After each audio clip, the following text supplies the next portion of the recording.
While internal components and features may vary by brand and model, the installation instructions covered are applicable for the Maytag dishwasher models listed. Model number may be found on the appliance's outer carton as well as on the interior left side of the tub.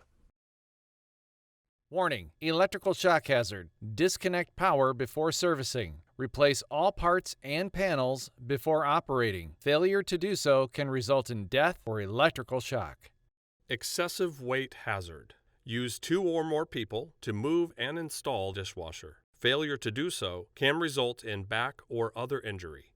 My name is Phil Lally. I'm the Product Service Manager for Whirlpool for the dish category, and today we're going to cover the new installation of a new model line we've got out that's going to launch in February of 2020. It's a new design dishwasher from the ground up, so there are some installation differences from what you're used to in the past. We're going to cover a KDPM 804 model today. We'll cover some installation tips and tricks that I've learned over the years. One is there's a couple boards in the shipping base and in the top. You might want to keep those and set those aside. We'll use them if we've got an unusual cutout that's a little bit too wide. You can go ahead and tilt it on its back and remove the shipping base. And again, you might want to save these 2 strips of wood that's in the shipping base in case you need to use them as shims for the cabinet, or if they've got a built-up floor, you can use them as runners to even out the floor. Before you set it up, you want to adjust your rear legs to the proper height for the countertop. So measure from the floor to the underside. In this case, we've got 34.5. The dishwasher comes preset from the factory at 33.5. You want to adjust the rear legs out 1 inch before you slide it into the cutout, because once you get it into the cutout, you can't adjust the rear legs. Now you could do the fronts at this time, but we'd rather have you wait until you get it in there to adjust the front when you get to the portion where you're going to level it side to side and from front to rear. So at this time, once you've done the rear legs, you can set it up. So once you get it stood up and get ready to slide it in, you're going to route utilities kind of like an umbilical cord out the back, and you're going to route them through the bottom, rear, or right side depending on where the sink is. And you've got the drain hose, the water supply, and the electrical. Now the hole that's required is only 1.5 inches. And a lot of guys ask me, how do you get all this through a 1.5 inch hole? You put the plug in first, and then you do the water supply. And lastly, you do your drain hose, because you can squish it down to fit through the remainder of the hole. So we've got the utilities routed through that 1.5 inch hole now. So you're going to start to slide it in to the cutout.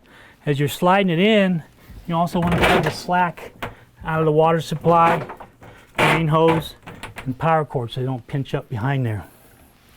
Also, in a tight fitting cabinet, you can use a tool like this, some type of wedge, that as you're pushing it in, you don't want the blanket to bunch up, so you can push it in as you're sliding it in as well. We've also got a new feature where we have 2 anchor points now on each side of the blanket to anchor it to the tub, so when you do push it in, it doesn't bunch up. And just go a little bit at a time, pull the slack out. Make sure the blanket's not bunching up on you. So right there's a good position. What we're going to do now is connect the anchors to anchor it to the countertop, or we can also do a side anchor if you have a stone or marble countertop. Another improvement that we made for this model line is our top mount anchor points have always been in the same location, and you can only put a screw in the wood so many times before it strips out. So we added 2 more slots, so if needed you can move the anchors in or out to find fresh countertop. So once you get them in the slot, you just take a pair of pliers and bend the tabs or the ears on the back so the anchors are locked in. Now if you did have the option to side mount it, these anchors have 2 score marks. And depending if it's plastic or stainless tub, you score and break off the tab, for example right here, and you'd move that anchor to the side, which lines up with a hole. So when you slide it in, the side anchor, the screw goes through the hole, through this hole, and into the side of the cabinet. So once you get the anchors in there, you can slide it into where it's flush. You want to line it up with the cabinet doors or flush with the countertop. And then now is the time where you want to adjust your front legs. There's a couple options on the legs. You can use a crescent wrench at the bottom of the leg or a 7mm Allen wrench at the top of the leg. There's a hole in the middle of it, and you can turn it from the top or use a wrench from the bottom, whatever you prefer. So you just lift up on it until it's where you want it, and you can just actually start it with your hand to get it close to where it's level. And then from there you can use your 7mm Allen wrench or a crescent wrench to adjust the legs to where it's level. You can visually look at it, make sure it looks good from the top and the sides, and also you can use a level on it. From front to back you go there, and side to side you can open the door and stick it right on the frame of the tub right here to level it side to side.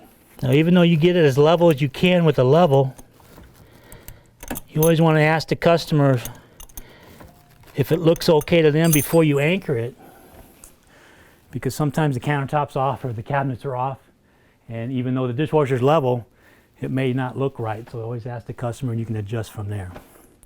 So once we've got it level like that, front to back, side to side, flush with the cabinet doors, flush with the countertop, you want to lightly open the door. Then you want to take the 2 screws that came in the miscellaneous parts bag and anchor those right into the countertop. Now you've got 3 holes under here, so you should be able to find a fresh.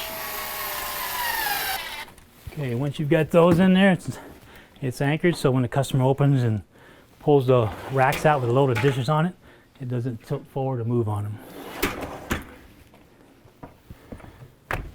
Okay, also in the video I referenced during the unpacking portion that you might want to save the boards that come in the shipping base, because you may use them if you've got a built-up floor or if you've got an extra wide cabinet behind the fascia board and you're side mounting it. These work great as shims. For example, on the side, if you've got a wider than 24-inch cabinet cut out behind the fascia board, there's nothing for the screw to bite into, so you can actually use the boards to shim it out on both sides to 24 inches wide, so when you slide the dishwasher in and you side anchor it, the screw has something to bite into. Also on a built-up floor in an older home, if you put the dishwasher in, it's going to drop down on you, so you want to use these as shims rather than just cutting shims for the back. Actually use the full length, cut them to measure, slide it in, so when you slide the dishwasher in, it's nice even with the floor, and you don't get that gap at the top because it dropped down on you.